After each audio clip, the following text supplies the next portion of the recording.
In this video we're going to talk about the impact on defensive contributions in the FPL.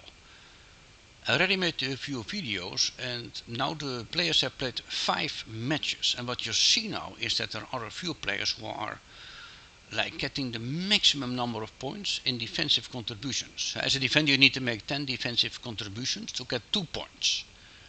You can never get more than 2 points. But look at Senesi, look at Tarkowski, they have already 10 points from defensive contributions. If they go on like this, then they get 76 points, 38 matches. Now they never get 76 points, of course. They miss a match or they're not always going to get 2 points, but you get the point. I think they're bound to get at least 50 points, maybe even 60. They should be able to get 50 points, which is 12 clean sheets. I think it's incredible, you know. You have to take that into account now. That's why defenders have much more value than last season. And that's why Senesi now is already 4.7. He was 4.5, he is now 4.7. Which is quite understandable. But if you look at the list, you know, it's all centre backs. All those players are centre backs. I don't think there's any exception. Anderson, Ahmadou, Chalobah from Chelsea, you know.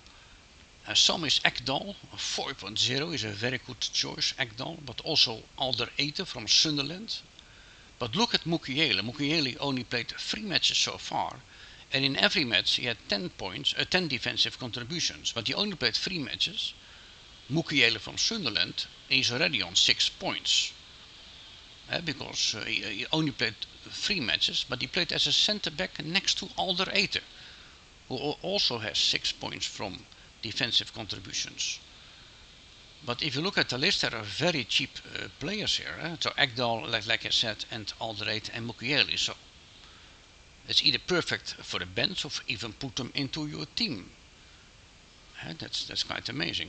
If you continue the list, then we have also players with 4 points from defensive contributions, Lacroix, Rodon, De Ligt, you know, but even that is quite good in 5 matches. Scher from Newcastle United. He was injured in the last match, by the way. But if you look at Burn from Newcastle, already 6 points and they already have 4 clean sheets. That's quite amazing. So if you look at the impact on defensive contributions is massive, and even more, I think, than they expected. It goes without saying that even you might even consider playing with 4 defenders now. If you look at the value, look at Senesi, the best example now. If he gets 50 points, it's 12 clean sheets, which is quite. Or 60 points is 15 clean sheets, you know. But you have to also have that if you talk about 60 points and you compare that for a midfielder needs 20 assists to get those 60 points or 12 goals. So, and look at the price, 4.7, you know, is worth every penny, of course. If you look at the premium defenders, so the price minimum 6.0, now you see now that they don't get many points from defensive contributions because they play for a very strong team in general. So they don't do much defensive contributions. Exception is Van Dijk. It's just the way Liverpool plays. Liverpool plays the game very direct. They don't have a lot of ball possession. Normally don't have even that much ball possession. They play a very direct game, 1, 2, 3, 4 passes, and they are in front of the goal. And they lose the ball. They will lose the ball more than City and Arsenal because they play more on ball possession. Liverpool play less on ball possession, which means that you have more battles, you have more defensive work to do. The ball you lose the ball earlier, and I think that you have to defend more. But Van Dijk is an excellent defender, of course, already on 6 points from defensive contributions. Gabriel only on 2 points. That's why I'm a bit hesitant in putting Gabriel into your team. Only 2 points from defensive contributions. Saliba 2 points, Cucurella even 0 points. Kerkers 2 points. Aïnouri 2 points, but he is injured now. Van Dijk 6. So keep that in mind. If you want an expensive defender, I don't think there's any need to do it, you know. Take into account defensive contributions. If you look at the midfielders, there's one players really sticking out. Caicedo, 8 points from defensive contributions. That is brilliant, that's amazing. Then we get Garner and Cullen, defensive midfielders. Garner played as a left back even. A few matches, but now plays on midfield again. 6 points. Cullen, 6 points. And the 4 points, Adams, Fernandes, they are all more or less. Fernandes is more like, he plays very defensive now. That explains his number of defensive contributions. But normally he is not a player who will get many points from defensive contributions, I think. We'll see. We'll see how that pans out. Xhaka from Sunderland, box-to-box play, already 4 points. But now, the question now is, if you would choose between a midfielder and a defender, so we look at the next slide.